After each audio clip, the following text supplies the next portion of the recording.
Hey guys, welcome back to another episode of Wristwatch Wednesday. Today we have a sneak peek here of what's to come, but we're going to go after this Casio Wave Ceptor. And these are world time watches. I think this is also considered a diver's watch. Don't know anything about it, just got it in a lot, haven't done anything with it yet. It's got this nice brushed silver, shiny silver two-tone band. It's got a beautiful yellow dial, luminous hands, luminous hour markers, digital display for the world time, I would assume, a couple of buttons here on the side, but let's get into this and get this back off. This has a 4 screw down back. And there we go. We can see the gasket is still good and in place. We got some dust on there. We're going to clean this back off before we put it all down. And it says in here on this label, I don't know if you guys can see that, after battery replacement, contact AC with battery plus using tweezers. So it looks like it just has a little, what do we want to call that, lockdown right here to hold that battery in. So this is a latch and that side's somewhat of a hinge, we'll call it, but we just kind of push down in here, and this is just a kind of like a spring bar tool, an abbreviated version of one, I'm guessing. So we're going to stick that into this latch area and see if we can loosen that up. Alright guys, we are having trouble with that. We're going to switch to this screwdriver. I don't know if that's going to help any more, but maybe we can get behind there and pry that out to release that hinge.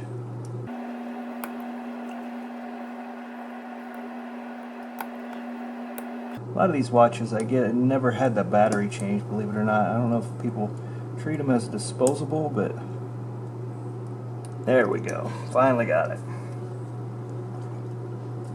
We're going to just kind of lift this battery out.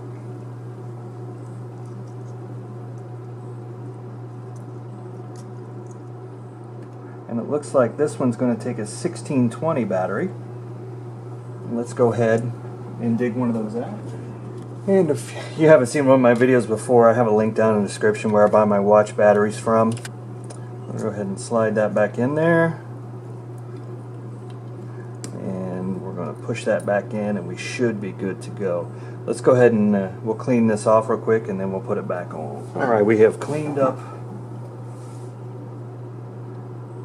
our watch back, and we're just going to get this gasket right back around where it needs to go.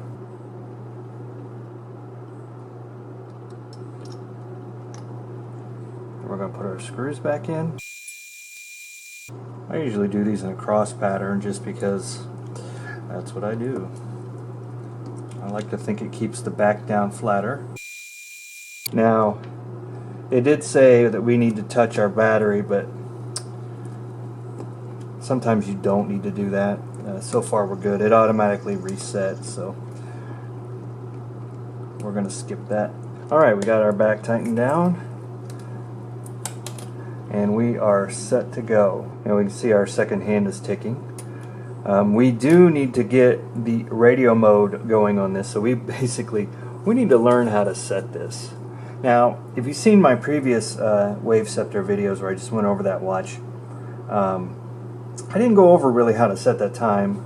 I put a link to the manual, but people were still having some confusion with it. So we're going to see if we can figure out, how to do this one. This watch is designed to have a couple of buttons. So we're going to call this the A button. We use A button to switch modes. So we have like a day of the week, and we also have just timing day mode. So we have day of the week and then Saturday. Now, one thing we will have to do, this watch is designed to pick up a signal from an atomic clock, basically. So it is a radio watch. And if you look at the very back, which this one's a little bit stained or something there, you'll see that little, looks like a satellite, a radio signal receiver piece. That's just telling you that this is a radio watch and it can receive those automatic signals to update time to make it more accurate. Now I believe we're in timekeeping mode, which shows the day, which would be a 1. So what we're going to do is see if we can set this up for atomic timekeeping. So we're going to have to specify our home time zone. So we're going to need to hold down B for about 5 seconds until the currently selected time zone appears on the display. GMT differential value indicates the time difference in hours between Greenwich Mean Time and the currently selected time zone. Let's say we're going to do this for Eastern, so we want GMT minus 5. So we hold down the B button, which is our bottom, for more than 5 seconds until we get our display. So now we have that. Now E is what we want. That is, E is the equivalent of Eastern Time. We're going to be in Eastern Time. There's also a C for Central, an M for Mountain, a P for Pacific, and a 0 for GMT time. So now we can press B 10 times to exit the setting mode. 1, 2, 3, 4, 5, 6, 7, 8, 9, 10. And we're back to normal. So now we need to put this into a window, and we're going to see if we can pick up some line of sight or some radio signal, and see if this will set the time. So we'll be back. Okay guys, we're back at the table. I got reading a little further, and it only does an auto receive 5 times a day. So if you want to go ahead and wait around for an auto receive, you can do that. You just have to be in timekeeping mode and then wait for the next update, which really is just best to have that laying in a window according to the manual. But we want to do a manual receive. We just want to see if this works. So it says place the watch on a stable surface so its 6 o'clock side is facing towards a window. So we want this side facing towards a window. We're going to hold down A for about 2 seconds until we get a flash on the display. Okay. The second hand will move to 12 o'clock, which that is not right. We obviously need to 0 those hands. So we're going to go ahead and place this in the window with 6 o'clock facing. Okay guys, I cheated. I set it outside on my patio table pointing to the 6 o'clock. It went back to timekeeping mode and it received its update. But our time still doesn't look right to me. So we're going to go ahead and we're going to 0 these hands and see if that fixes something. Okay guys, back at the desk. And we're going to see if we can adjust these home positions. So it says, while in timekeeping mode, hold down A and B for about 5 seconds.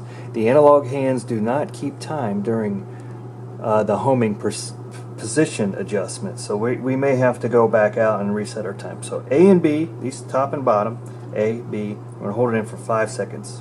1, 1,000, 2, 1,000, 3, 1,000, 4, 1,000. There we go. Now these should home. See, our second hand is definitely off. That is not home. And we're going to let this finish and see if our hour and minute hand go to the home position. It looks like our hour hand's going to go past it. Oh yes. So now it says, if your second hand is not in the proper position, we can press the A button until it points to 12 o'clock. And if we hold A for more than 2 seconds, it causes it to move at a high speed. So we're not going to do the high speed on the second hand, but we're going to give that one.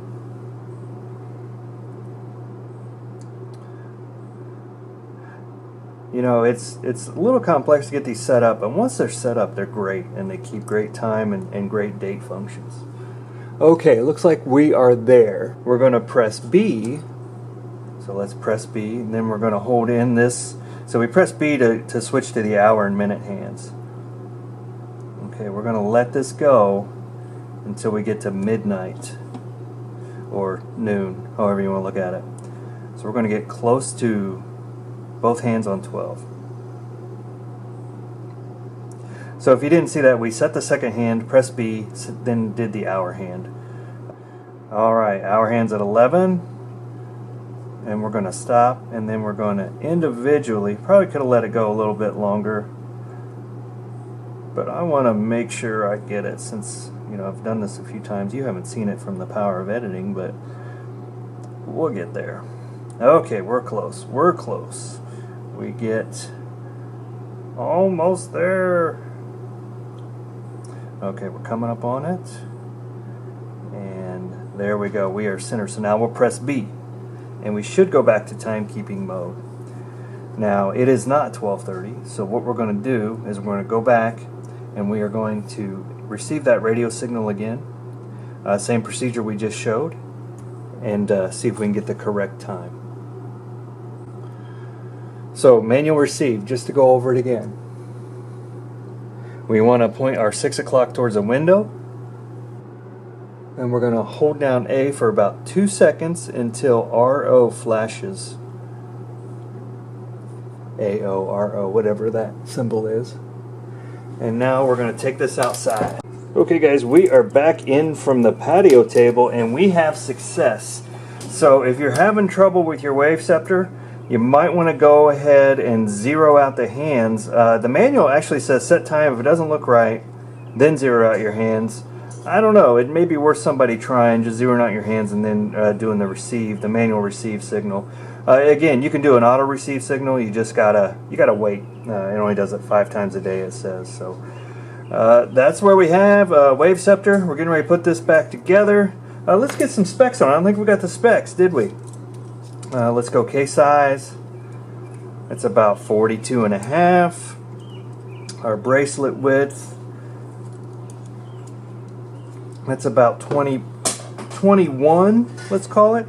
And let's go case thickness. We're about 15. And let's go lug width. We're about 20. And lug to lug, we are going to be right around 44. So there we go, guys. Wave Scepter, Casio Wave Scepter dive watch. Looks great, amazing, beautiful yellow dial, luminous hands, red on the second hand, and up and functioning with our 1620 battery. Sorry, up and functioning with our 1620 battery, and doing the radio controlled time with success. So like, subscribe, all that good stuff, share, and we'll see you next time. On this ends this episode of Wristwatch Wednesday. Let's put some macro shots in as we always do, and we'll see you next time, guys.